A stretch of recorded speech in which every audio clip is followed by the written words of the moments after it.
জামাত ইসলামীর সংগ্রামী নায়েবে আমির জননেতা ডাক্তার সৈয়দ আব্দুল্লাহ মোহাম্মদ তাহের সাবেক এমপি তার সম্পর্কে বর্তমান সময়ে জামাত শিবির জনতার দৃষ্টিভঙ্গি কি, তার কিভাবে দেখে, এই আলোচনাটা আমি করছি এ কারণে বিভ্রান্তি নিরসন দরকার। একটা বিষয় খেয়াল করেন, আমি অবাক। জামাত ইসলামের একজন নায়েবে আমির, এর মানে তিনি ভবিষ্যতে আমির হতে পারেন, নাও হতে পারেন, আমির হওয়ার যোগ্য। এবং তার আরেকটা বড় পরিচয়, তিনি ইসলামী ছাত্র শিবিরের সাবেক সভাপতি। এবং আমি তাকে একটু স্পেশালি দেখি এই কারণে, ডাক্তার তাহেরকে, জামাত ইসলামীতে বর্তমানে যারা নেতৃত্বে আছেন তাদের অধিকাংশ রাজনীতি বোঝেন না, তারা সংগঠন করেন বা বোঝেন, রাজনীতি করেনও না। কিন্তু রাজনীতি বোঝেন বা রাজনীতি করেন। এবং আমি যেটাকে পছন্দ করি, গণতান্ত্রিক রাজনীতিতে যেটা জরুরি বা বাংলাদেশের পার্সপেক্টিভ, পাওয়ার পলিটিক্স করেন। এরকম জামাতের কেন্দ্রীয় নেতাদের যদি হিসাব করেন, আপনি 5 জনের বেশি পাবেন না। তাদের মধ্যে প্রথম সারি ডাক্তার সৈয়দ আব্দুল্লাহ মোহাম্মদ তাহের। অর্থাৎ তিনি জামাত ইসলামের অমূল্য সম্পদ এবং তিনি জামাত ইসলামীর ব্যতিক্রমী নেতা, তাকে দরকার। তার মতো এরকম নেতা না থাকলে জামাত ইসলামী এনজিও হয়ে যাবে, রাজনৈতিক চরিত্র হারাবে।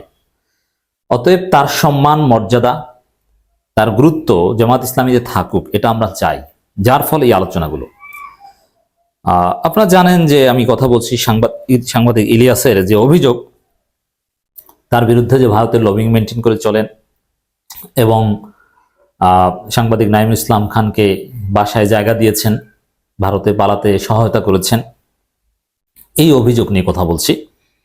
সাংবাদিক ইলিয়াস অভিযোগ করেছেন, জামাত ইসলামী অফিসিয়ালি অস্বীকার করেছে, ডাক্তার তাহের ব্যক্তিগতভাবে ভিডিও বার্তা দিয়ে অস্বীকার করেছে। আমি তখন বলেছিলাম, যেহেতু ডাক্তার তাহের একেবারে অস্বীকার করেছে আর সাংবাদিক ইলিয়াস যেহেতু জাস্ট এলিগেশনস উত্থাপন করেছে, কোনো প্রমাণ দিতে পারেননি, অতএব ইলিয়াসকে হয় প্রমাণ দিতে হবে, নইলে ক্ষমা চাইতে হবে ডাক্তার তাহেরের কাছে। কারণ তিনি একজন সিনিয়র রাজনীতিবিদ, একজন সম্মানিত মানুষ। তার বিরুদ্ধে তথ্য প্রমাণ ছাড়া প্রপাগান্ডা কেন চালাবেন? প্রমাণ ছাড়া। আর প্রমাণ থাকলে ডাক্তার তাহেরের বিরুদ্ধে সাংগঠনিক ব্যবস্থা নেওয়া হবে এবং আমরা তার বিরুদ্ধে বলবো। এজন্য আমি এখন যেটা বলতে চাই, যে জামাতের এরকম একজন সিনিয়র নেতা এত বড় সম্মানহানি করা হলো, দুইটা বিষয় দুঃখজনক। যে সাংবাদিক ইলিয়াস তো এখনো প্রমাণ দিতে পারেননি, প্রমাণ দিতে পারেননি। কিন্তু আমি আশ্চর্য আরো, যে সাংবাদিক ইলিয়াস প্রমাণ দেয় না, কিন্তু কথিত প্রমাণ জামাতের রোকনরা হাজির করছে। এটা আমার জন্য কষ্টের। জামাতের একজন নায়েবে আমিরের বিরুদ্ধে জামাতের রোকনরা অনলাইনে প্রচারণা চালাবেন, এটা জামাতের মতো একটা সুশৃঙ্খল সংগঠনের জন্য অশনি সংকেত। এটা একটা দফারফা করতে হবে। হয় জামাতের যেসব রোকনরা বা যেসব কর্মীরা ডাক্তার তাহেরকে সন্দেহ করছেন বা তার বিরুদ্ধে বলছেন, হয় তাদের অবস্থান ঠিক, নাহলে ডাক্তার তাহেরের অবস্থান ঠিক। এই দুই গ্রুপের এক গ্রুপের বিরুদ্ধে জামাতের কঠোর হওয়া উচিত, নাহলে জামাতের যে ঐতিহ্য, সাংগঠনিক শৃঙ্খলা, এটা থাকবে না। কথার কথা আন্দাজে একজনের বিরুদ্ধে একটা বলে দিলাম, অথবা যে একজনে বড় অপরাধ করলো, বড় নেতা হয়ে তিনি ছাড় পেয়ে গেলেন, এটা তো হবে না। নৈতিকতার উপর জামাতকে ইস্তেকামাত থাকতে হবে। দর্শক দেখেন, আমি কারো নাম বলবো না এবং আমি জেনে শুনে কথা বলছি। জামাতের from the top to bottom আমরা জানি, এই বিষয়গুলো সুরাহা না হলে জামাত ভবিষ্যতে আমিরে জামাতকেও রাস্তাঘাটে অপদস্থ করা হবে। অতএব এটার সমাধান দরকার এবং জামাতের লোকজনই করবে। এবং একটা ঘটনা দেখেন, বিএনপি আওয়ামী লীগ গ্রুপিং আছে, ট্রু, 5 গ্রুপ 6 গ্রুপ আছে, এক গ্রুপ আর গ্রুপকে হত্যা করে, এটা অ্যাভেলেবেল বিএনপি আওয়ামী লীগে। কিন্তু দলের প্রধানের বিরুদ্ধে প্রকাশ্যে কেউ ঘিরে ধরে ঘেরাও দিয়ে তার বিরুদ্ধে বলেছে বা তাকে একটা চাপ প্রয়োগ করেছে, এরকম এক্সাম্পল কিন্তু বিএনপি আওয়ামী লীগে নেই। খালেদা জিয়া, শেখ হাসিনাকে কেউ ঘেরাও দিয়ে কোনো দাবি দাওয়া উত্থাপন করতে সাহস পায়নি।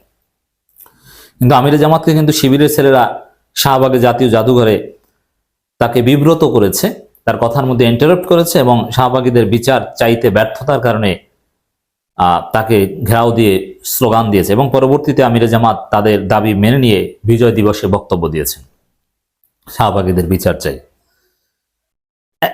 এটা অবশ্যই একটা অশনি সংকেত এবং এটা গণতান্ত্রিক সৌন্দর্য বটে, কিন্তু সাংগঠনিক শৃঙ্খলার জন্য এটা একটা অ্যালার্মিং একটা বিষয়। তো ডাক্তার তাহের কিনে যে হচ্ছে, এটা যদি সুরাহা করা না হয়, এরপরে আমিরে জামাতকে ধরা হবে। এই জন্য শৃঙ্খলার স্বার্থে সত্যের পক্ষে, ন্যায়ের পক্ষে অবস্থান নেওয়ার কোনো বিকল্প নেই এবং সত্য উদ্ঘাটনের কোনো বিকল্প নেই। আপনি যে কোনো এক পক্ষকে ছাড় দিবেন এটা হবে না, সত্যটা এস্টাবলিশ করাই হচ্ছে চূড়ান্ত সমাধান। দেখেন, ডাক্তার সৈয়দ আব্দুল্লাহ মোহাম্মদ তাহেরের মতো একজন সিনিয়র জামাত নেতার বিরুদ্ধে জামাতের এক রোকন লিখেছে, 9 আগস্ট নাইমুল ইসলাম খান কোনো লিডারের ভাইয়ের বাসায় ছিল, এটা একটা ওপেন সিক্রেট। এখন এই লিডার বলতে ডাক্তার তাহেরকে বোঝানো হয়েছে, এটা পাগলও বুঝে। সবাই শুধু মুস্কি মুস্কি হাসে, এর মানে তার মতো এটা সবাই জানে ওপেন সিক্রেট।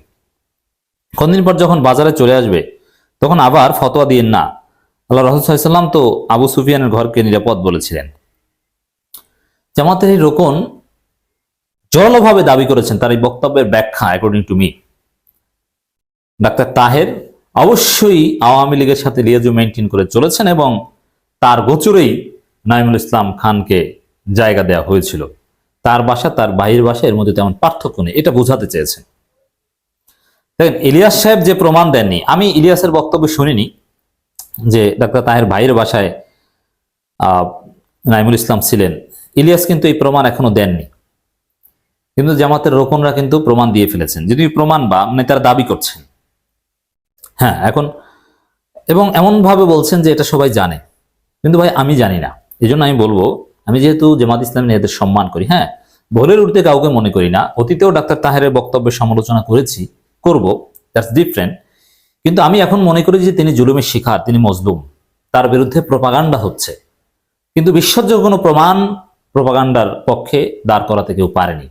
এই জন্য আমি এই ঘটনায়, এই ইলিয়াসের অভিযোগ ইস্যুতে এখন পর্যন্ত ডাক্তার তাহেরকে ডিফেন্ড করছি এবং তার পক্ষে। কারণ এই যে লিখেছেন, যিনি লিখেছেন তিনিও ভালো মানের গবেষক, আমি তাকে রেসপেক্ট করি এবং তার চিন্তা দর্শন বেশিরভাগই আমি সমর্থন করি, নাম বলবো না। তিনি খুবই উদার এবং বাস্তববাদী লোক, সব ঠিক আছে। তো দর্শক, এখানে মুস্কি মুস্কি হাসে, মানে সবাই জানে এরকম একটা ভাব। তা আমি বলবো, ডাক্তার তাহেরের ভাইয়ের বাসায় নাইমুল ইসলাম খান ছিলেন, এটা একটু প্রমাণ দিন, কবে ছিল এবং আর কে কে জানে। প্রমাণ বলতে যা বোঝায়, যেটা লিখেছেন এটা তো প্রমাণ না। প্রমাণ বলতে যা বোঝায় যে এত তারিখ থেকে এত তারিখ পর্যন্ত ছিল, তার ভাইয়ের বাসাটা কোথায়, কোন এলাকায়, গুলশানে না বনানীতে না কুমিল্লায়, কোন এলাকার বাসায় ছিল, মানে বিশ্বাসযোগ্যভাবে আরো সুনির্দিষ্ট বলা হোক, তারপরে আমরা অবশ্যই বিরুদ্ধে করব, এটা একটা বিষয়। আর হ্যাঁ, ডাক্তার তাহেরকে তখন এটা ক্লারিফাই করতে আমরা বলবো যে আপনার বাসা এবং আপনার ভাইয়ের বাসা এই দুইটার মধ্যে পার্থক্য আছে, এটা আপনাকে বলতে হবে যে আপনার ভাইয়ের দায়ভার আপনি নেবেন না। আর স্বাভাবিক, দুই ভাই দুই দলের এমপিও হতে পারে, অতএব এক ভাই অন্যায় করতে পারে, এই জন্য তো যিনি নেতা তিনি দায় নেবেন না। তবে তাকে বলতে হবে যে না, তার ভাইয়ের কর্মকাণ্ডের দায় আমি নিব না বা আমি নেই না, তার সাথে আমার সম্পর্ক নেই বা রাজনৈতিকভাবে মতপার্থক্য আছে, তিনি আমার দলের নেতা কিংবা কর্মী নেই, একটা কিছু বলতে হবে। কিন্তু ভাইকে অন করলে তখন এই দায়ভার ডাক্তার তাহেরের উপর যাবে। কিন্তু এখানে যে মুস্কি হাসির কথা বলা হয়েছে, আমরা তো ভাই মুস্কি হাসি না, কারণ আমরা জানি না। আপনার প্রমাণ দেন, আমরা কথা বলবো। সাংবাদিক ইলিয়াস প্রমাণ দিক যে কে বলেছে, কোথায় বলেছে, কখন, অথবা সিসিটিভি ফুটেজ থাকলে, শামা ওবায়দের স্ক্রিনশট বা ভিডিও লিঙ্ক যদি তার কাছে থাকে, তাহলে এই তথ্য প্রযুক্তির যুগে সাংবাদিক নাইমুল ইসলাম খান ডাক্তার তাহের ভাইয়ের বাসায় গিয়েছে বা ডাক্তার তাহের বাসায় গিয়েছে, এটা তো জানা স্বাভাবিক, বা এটা ছবি ভিডিও থাকাটা একেবারে সিম্পল। এরকম কিছু প্রমাণ আমাদের সামনে আনেন, তাহলে তো জামাতের সুবিধা হয় ডাক্তার তাহের বিরুদ্ধে ব্যবস্থা নিতে। আর এই প্রমাণ যতক্ষণ পর্যন্ত আনতে না পারবেন, ততক্ষণ পর্যন্ত আমরা ধরে নিব ওই রাজশাহী গ্রুপ, কুমিল্লা গ্রুপ, নানান হিসাব নিকাশে জামাতের ভিতর থেকেও ডাক্তার তাহের বিরুদ্ধে ষড়যন্ত্র হচ্ছে এবং জাতীয়ভাবেও জামাত ইসলামের মধ্যে যেহেতু তিনি পাওয়ার পলিটিক্স করতেন অথবা রাজনীতি বোঝা নেতা, এ কারণে তাকে টার্গেট করে সমালোচনা হচ্ছে। আমরা ডাক্তার তাহেরকে ডিফেন্ড করে যাব। জামাতের একজন রোকনের বক্তব্য তো দেখলেন যে তিনি ডাক্তার তাহেরকে কি মনে করছেন, এবং আরো এরকম অনেক জায়গা থেকে অনেক মন্তব্য। এবং আমি যেটা আমার অবজারভেশন, যে অধিকাংশ জামাত শিবিরের লোকজন ডাক্তার তাহেরকে সন্দেহ করে এবং ইলিয়াসকে বিশ্বাস করে। আমার অবজারভেশন এটাই। একজন লিখেছেন, আমি নিজেই জামাতের কর্মকাণ্ডে বিব্রত, লজ্জিত, সিদ্ধান্ত নিয়েছি আর রাজনীতি করুন না, শুধু ভালোবাসা ও দিনই কাফেলা ছাড়তে পারছি না ভাই। এখানে একজনে লিখেছেন একটা মন্তব্য যে রাজশাহীর হলে সমস্যা ছিল না, কুমিল্লার হওয়ার সমস্যা।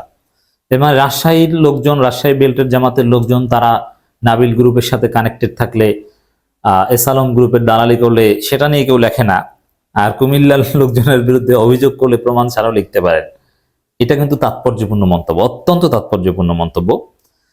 দেখেন, আমরা শুনিনি কিংবা ইলিয়াসও প্রমাণ দেয়নি, কিন্তু জামাতের লোকজনই বলছে যে ক্যাসিনো সম্রাটও একসময় বাসায় ছিল। এর মানে আরো অভিযোগ আনছে জামাতের লোকজন। এখন ক্যাসিনো সম্রাট কবে, এটা কি কোন ক্যাসিনো সম্রাটকে বোঝানো হচ্ছে এটা আমরা জানি না। এরকম ইশারা ইঙ্গিতের কথার মিনিং আমাদের কাছে নেই। প্রমাণ সহ বলুন, তখন আমরা এর বিরুদ্ধে বলবো, কিন্তু প্রমাণ দিতে পারছেন না, শুধু বলছেন। আর যেহেতু বলছেন তাহলে প্রমাণ সহ বলুন, অসুবিধা কি? আসলে ওই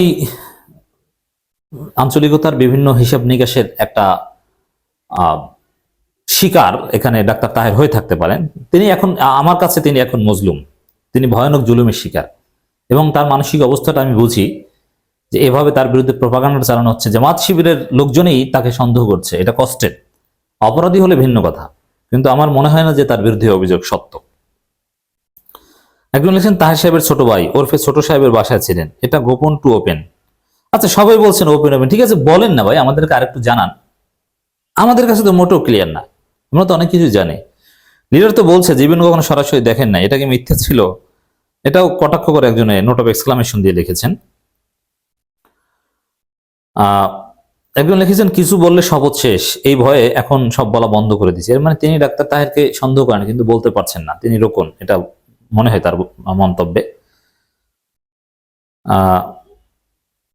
তারপরে একজন লিখেছেন তাহের ভাই, তার পরিবার এবং তার ছেলে এবং এই বিষয়ে বহুবার আমাদের আপত্তি জানানো হয়েছে, তবুও বিষয়টা এখনো কেন আমলে নেওয়া হচ্ছে না, আর কবেই বা আমলে নেওয়া হবে?